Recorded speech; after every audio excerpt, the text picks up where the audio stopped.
महर्षि भृगु ब्रह्मा जी के मानस पुत्र थे। उनकी पत्नी का नाम ख्याति था जो दक्ष की पुत्री थी। महर्षि भृगु सप्तर्षि मंडल के एक ऋषि हैं। सावन और भाद्रपद में वे भगवान सूर्य के रथ पर सवार रहते हैं। एक बार की बात है, सरस्वती नदी के तट पर ऋषि मुनि एकत्रित होकर इस विषय पर चर्चा कर रहे थे कि ब्रह्मा जी, शिवजी और श्री विष्णु में सबसे बड़े और श्रेष्ठ कौन है। इसका कोई निष्कर्ष न निकलता देख उन्होंने त्रिदेवों की परीक्षा लेने का निश्चय किया और ब्रह्मा जी के मानस पुत्र महर्षि भृगु को इस कार्य के लिए नियुक्त किया। महर्षि भृगु सर्वप्रथम ब्रह्मा जी के पास गए। उन्होंने न तो प्रणाम किया और न ही उनकी स्तुति की।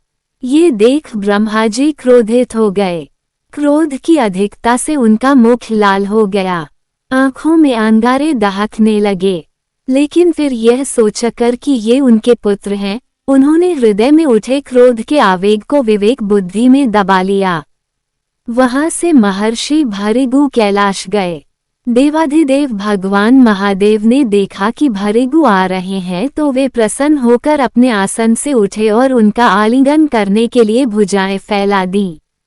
किंतु उनकी परीक्षा लेने के लिए भृगु मुनि उनका आलिंगन अस्वीकार करते हुए बोले, महादेव, आप सदा वेदों और धर्म की मर्यादा का उल्लंघन करते हैं।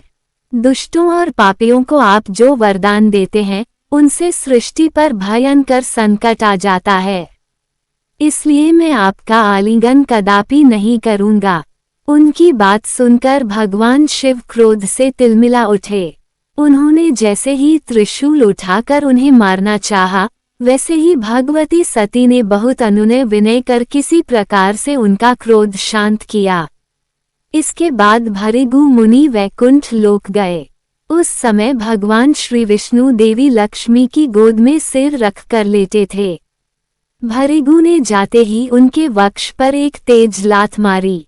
भक्त वत्सल भगवान विष्णु शीघ्र ही अपने आसन से उठ खड़े हुए और उन्हें प्रणाम करके उनके चरण सहलाते हुए बोले, भगवान, आपके पैर पर चोट तो नहीं लगी? कृपया इस आसन पर विश्राम कीजिए। भगवान, मुझे आपके शुभ आगमन का ज्ञान न था, इसलिए मैं आपका स्वागत नहीं कर सका।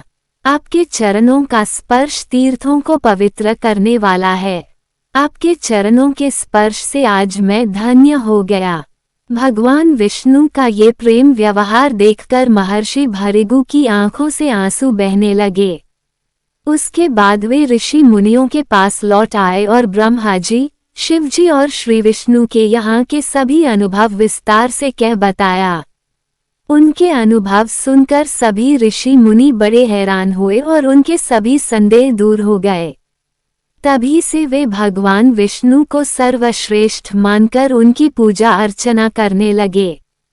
वास्तव में उन ऋषि मुनियों ने अपने लिए नहीं, बल्कि मनुष्यों के संदेहों को मिटाने के लिए ही ऐसी लीला रची थी।